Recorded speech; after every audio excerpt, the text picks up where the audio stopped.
So just hours to go until Hell in a Cell, and Cody Rhodes possibly going in injured. What's the story, Adam? Yeah, WWE announcing prior to a house show match against Seth Rollins that Cody is indeed injured. He was replaced in that match by Drew McIntyre.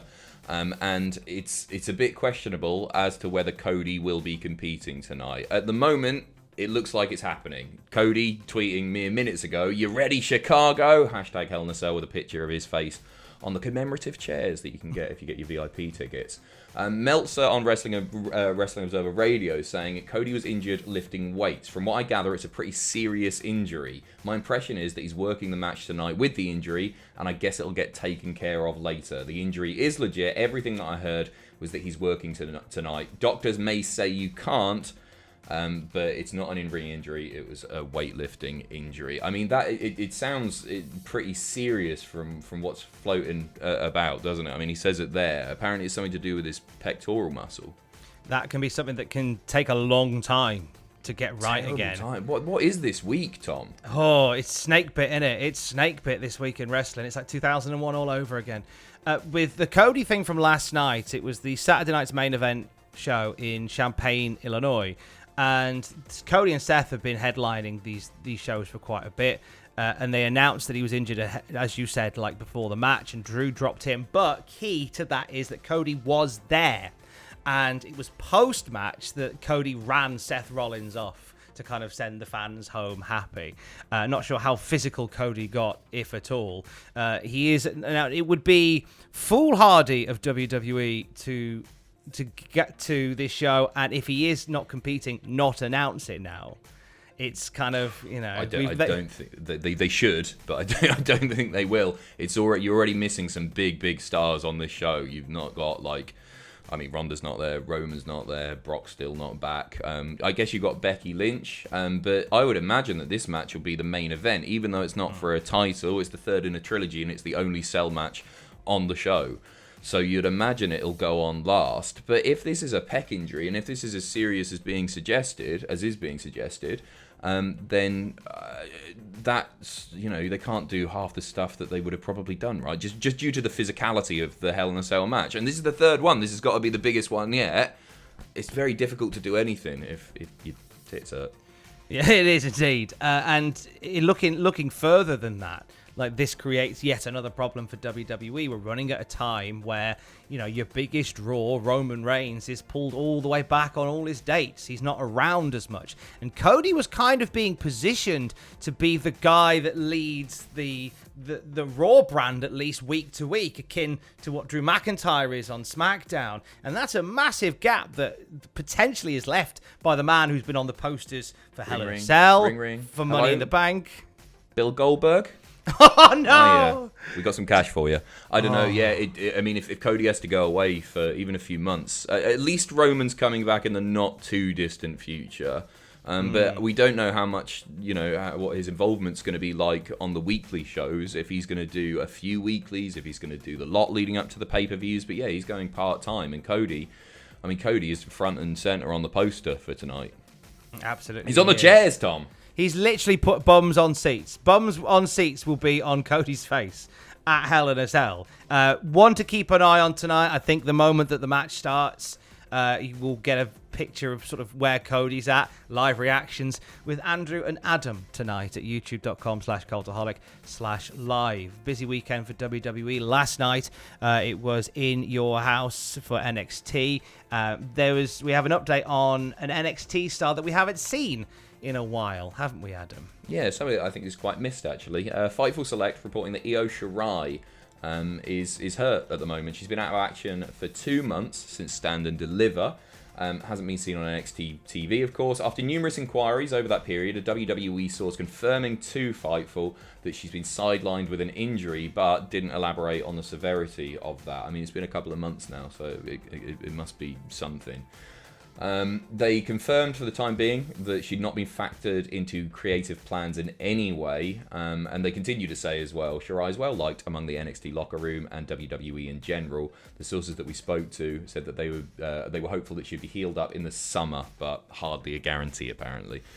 So I don't know. I think it's a real shame. It's somebody that I feel like I wouldn't even put her back in NXT. I'd have her come back straight to the main roster, right?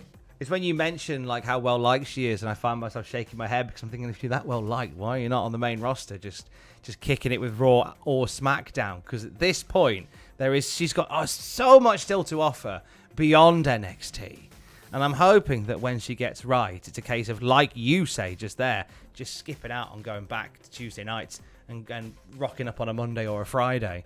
It's going to light a fire under either of those women's divisions. NXT at NXT In Your House, it was also announced that Great American Bash is coming back. Hooray! This will be the third year in a row that NXT presents the classic Jim Crockett Promotions event in an NXT style.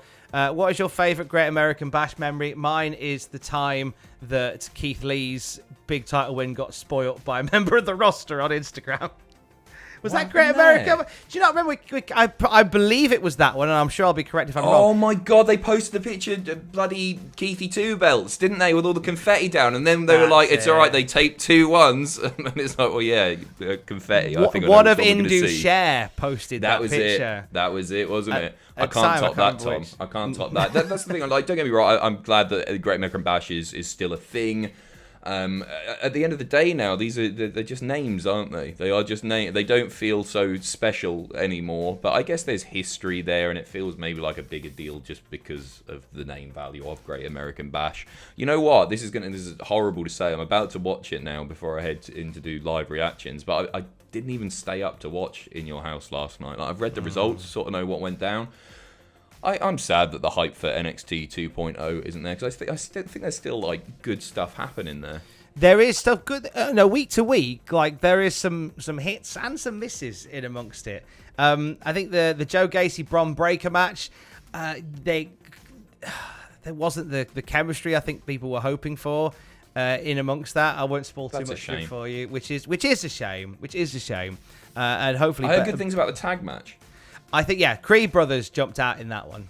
They did well in that one, and they're now champions as well, which is wonderful for them. But we'll see. Great American Bash, another chance to roll the dice on a special NXT event on July the 5th. Somebody who knows Great American Bash in its first instance very well is Ric Flair, and we end on a bit of Flair news. He's been training again. He has. He's about to have his last ever match. We'll see if that is true or not. But he's posted a video to his social media of doing something that he had teased that he was going to do, and that was come off the top rope. And so this video, training, or his trainer, it feels weird to say that Ric Flair's got a trainer, but his training partner, there you go, Jay Lethal, throwing him off the top. There's a screen grab of it down there. And I find it, right, obviously we've had a bit of a laugh at Ric Flair's expense with this match coming up. He knows his body better than we do. And you sort of got to admire the fact that he's willing to take that bump ahead of taking it again at his last ever match. I hope it's not a train wreck. I think I just do your Flair stuff and then get out of that. I just worry about it, right? Because I don't want to see the guy hurt or worse. Just play the singles and get yourself away. Yeah, absolutely. Make your money. You know what? I bet they're going to sell an absolute S-load of pay-per-view buys for this on Fight. I reckon it's going to be like tickets sold out pretty quick, I think. And I reckon that they'll do very, very good numbers online. Out of pure morbid curiosity, in my case, that's for sure. There's a lot of that sort of curiosity to it. You'll be able to watch it on Fight July 31st. Ric Flair's last match so far. It'll be interesting to see how that one shakes up. We'll have more news tomorrow morning, but stick around tonight for live reactions to Hell in a Cell with Adam and Andrew. You'll have What Happened At with Jack and the WTF moments with Ross on Monday as well. As we head into Hell in a Cell, our top story once again, Cody Rhodes pulled from a live event last night and seemingly going into Hell in a Cell 2022 injured. And we'll have more at cultaholic.com. Stay safe. Love you. Bye.